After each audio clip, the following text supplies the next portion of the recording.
Hey there, future coder. Welcome to Shift 101 IT Workshop.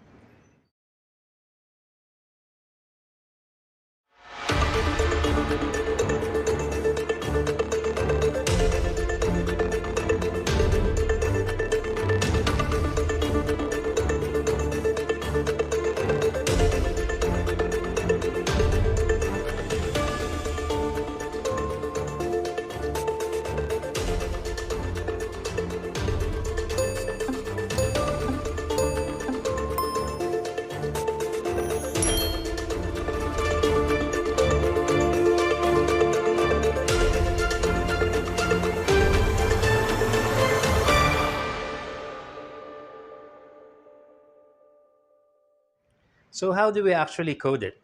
Let's get started with our program. Step 1. Create a new file and name it try_except.py. In this file, we will create a Python program that illustrates exception handling. Step 2. Write your code. We will use the try_except construct to catch and handle errors gracefully.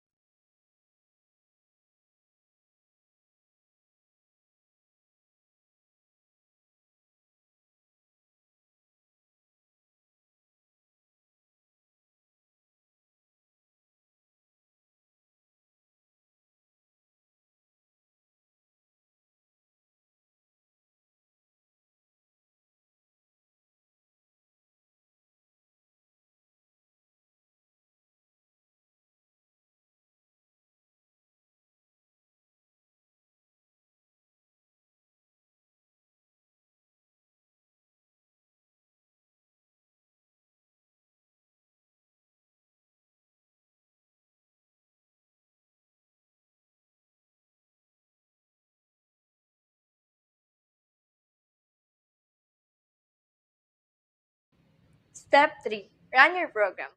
You should see the output displayed on your screen.